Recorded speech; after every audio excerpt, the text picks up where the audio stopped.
Welcome back to Season 5 of Traveling Cat Photos. The RV edition. Or what did we just get ourselves into?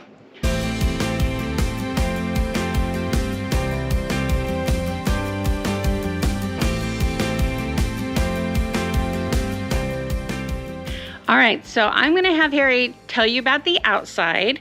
It is a 2017 Winnebago Navion 24J. And then I'm gonna show you around the inside. Let's go. Navion. It got 3 outside storage containers, and it's running on a this is a Mercedes chassis. So it looks good. It's time to go. Come on. And then let's actually go.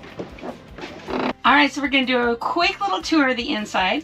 Right behind me is the upper bunk that sleeps 2. And then we have, of course, the dinette, which folds down into a bed, and that can sleep 2. And then over here we have the kitchen. Nice little double sink. And we have a 2-burner stove. So over here is actually a closet with plenty of space. And here is the kicker. There's no microwave. We're gonna have to figure that one out. But I can cook pretty good on the stove. There is a dual fuel refrigerator, fairly big. And then of course a double bed back here in the corner and the restroom. Let's show you the restroom. So you wouldn't believe that something this small would have a restroom this big. So there's a full shower in here with the self-squeegeeing door, and then the toilet. And then outside is where the sink is. Okay, well, welcome back to our not so RV trip, but we'll tell you all about it in a minute. Welcome to the channel. I'm Kat. I'm Harry. And we are on our adventure. Season 5, kicking it off, big trip. We're gonna take you along, see so much, do so much. But first, I'm gonna let Harry tell you all about our new rental. Yeah, we ended up having to pivot. The RV was not in a shape to take a trip, so we had to pivot. We got rented a car for the road trip. We got a 2023 Chevy Malibu, and let's get going. All right, we'll tell you all about it.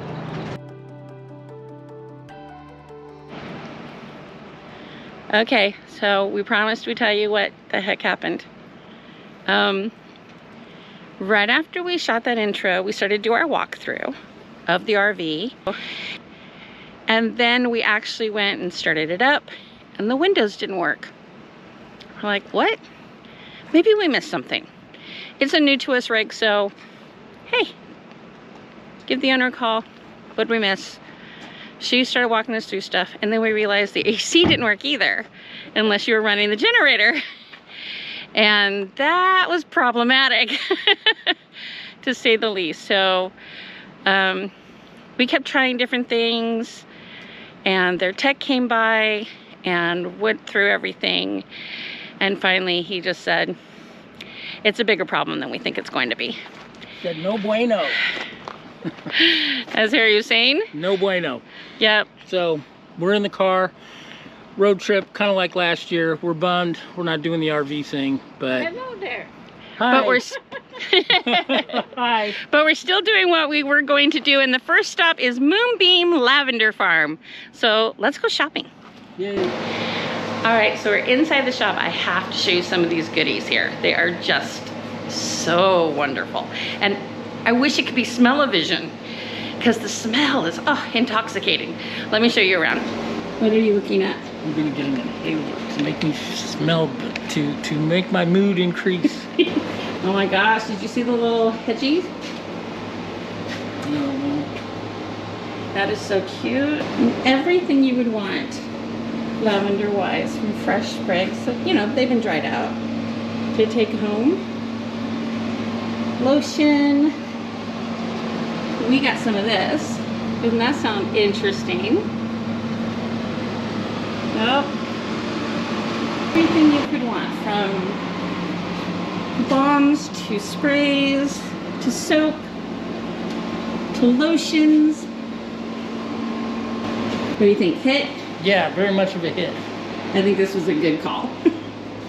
All right, we'll go out to the fields pretty soon. If we didn't mention it before, we are in Willows, California, or actually Corning, California, which is just north of Willows, right?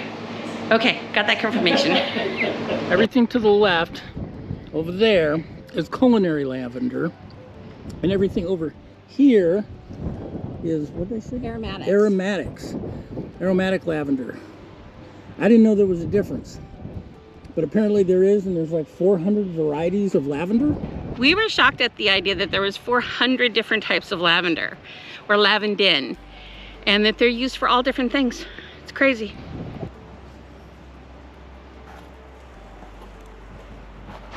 So this is proof that even though you are beelining somewhere, where we are right now, we're headed to Klamath. We'll talk about the route in a few minutes. You can still stop and see really cool stuff. So this is white lavender, and it has a distinctive smell. It's lavender, but it has more of an earthy, perfumey type smell to it. The lady in the gift shop said it was something like lavender and mushroom, but I don't know, it's just really earthy smelling. It is just beautiful. It might be my favorite smell yet.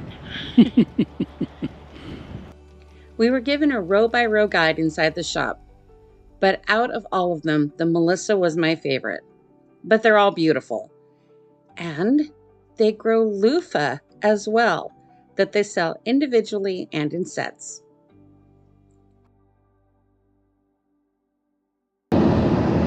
Okay, so that was fun, but it is hot here. It is now showing 108 degrees in Corning, California. So that's on our way up to where we cut over on weed today. We're going to end up in Klamath Falls. And that's kind of our beelining day to make up for the loss of yesterday. But then we are, where are we going next? Bend, Oregon. I think, yeah. Yep. So last time we were in Bend, it was truly just an overnight. We didn't have a chance to see anything.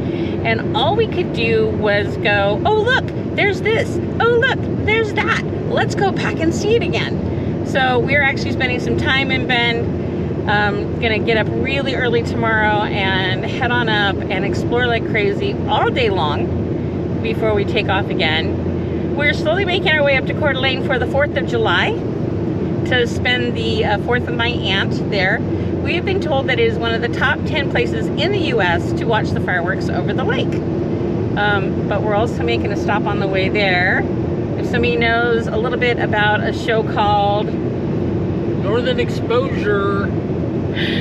So Northern Exposure was the 1990s, I want to say. Yeah. Was a big show, did like 6, 7 seasons, something like that. We just recently started watching it again and found out that they actually shot it in Roslyn, Washington. So we're gonna go up there and see what they have. They have the original like bar diner thing they had there, but they also have a museum dedicated to the show. So it'll be fun for fans like us to go and see it. And then after Coeur d'Alene, we are up to North Cascades National Park, and then down to Everett, Washington, back up to Mount Baker, back down to Seattle, and then down a little lower near Mount St. Helens to see my cousin at her property, and then up to see my brother near Olympic National Park before heading down the Washington coast, the Oregon coast.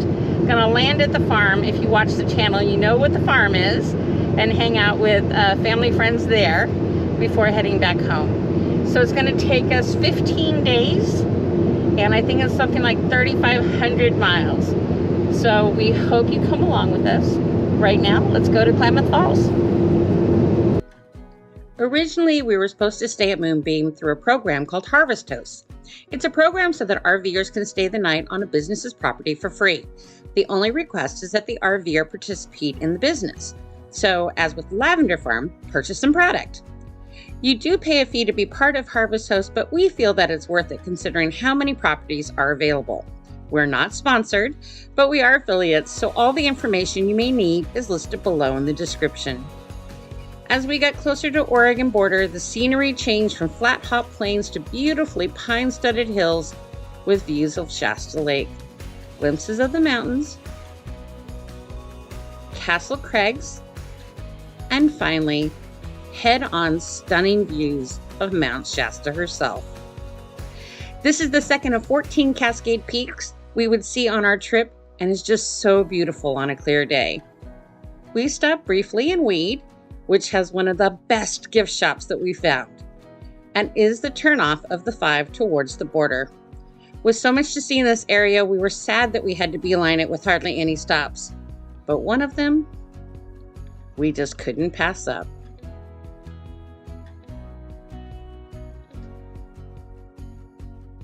This really is such a beautiful little rest area. It's got a pet area, there's restrooms, great parking. It's really a great little place to stop. It's called Grass Lake. So it's fun to come back to some place you've been to before in a different season. Last time we were here at Grass Lake, it was so snowy. We saw this little golden mantled squirrel that looked like a stuffed animal, and we saw sandhill cranes in the snow. That was really cool. It's a great little rest area here. But today's just been beelining, just trying to get where we're going. We swung through Weed real quick and now at the rest stop. Still trying to digest the whole pivot. And in one way it feels like really privileged to feel sad about it. But in another way, I think when something doesn't work out that you've planned for over a year, I think we get to be disappointed. We are definitely privileged in the fact that we were able to pivot and get a rental car and get hotels and all of that. I get that. But yeah, you know, yesterday we wallowed a bit. We were pretty sad about it, but today is bringing us back to really, really beautiful scenery that you've seen as we've been going along. And we're actually going to get into Klamath Falls tonight because that's where we're spending the night, and we've never been there. We've just driven past, so there's still more to come. And we've been talking about other places that we hadn't planned on going because it would be rough with the RV, and now with the car we're gonna do things like see more of the wooden Dumbo trolls in the PNW, which will be fun. We were only gonna get to see one, and now I think we're gonna try to see 3, so that's exciting. We're being able to go back into downtown Seattle again and see a few things there, so we've actually added to the trip and we get to take you along. All right, next stop, Klamath Falls. While enjoying the views, we saw another sandhill crane and a whole bunch of those little golden mantled squirrels, none of them sitting still for long. Okay, it's that part of the film, the part where we ask you to support us for free by giving us a thumbs up. And if you're not already, please do subscribe. This makes YouTube and us very happy. We made it to Doris, the last town before the border, and can anyone tell us what this is? Before we knew it, we were saying, "Hello, Oregon." In California, we are all too aware of wildfires, and this section was caused by multiple lightning strikes right before we came this way 2 years ago. A constant reminder to be very aware and careful with our actions that may start a wildfire. We quickly passed through the section to green pastures of Klamath Falls, saw more cranes, and finally settled for the day. All right, we've landed in Klamath Falls, just staying at a Days Inn, right off the main drag it looks like, but it's rather cute. Let's show you. You gotta take what you can get when you're have to do it in one day. And I'm glad this is a cute place and it's clean, but you got to take what you can get when you're, well, we made the reservations yesterday because, you know, of our kerfuffle. Pivot. Pivot. But it is cute and it's clean and it's can't ask for too much more. Dinner at Abby's Legendary Pizza, sort of like a round table pizza to those of us from California. All right, end of day. What'd you think? It was a good day. It was a lot of driving. I mean, we had to make up a day loss. So today was a lot of driving. Lavender Farm was fun. Got some good products.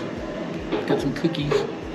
And some new discoveries, so that's always good. But yeah, we are not beeliners. That is for sure. I think 4, 5 hours, what would you say? What? In a day is considered A good okay. driving? Yeah, you know, so we'll see. Probably in there. But we had to do a lot of ground. We had to make up a lot of ground today. So, but we're here. Gonna get up tomorrow morning, do the High Desert Museum. High Desert Museum, and then off to Bend. So we'll see you tomorrow. Good night. Okay, everybody, safe travels. Take care, and we'll see you next time.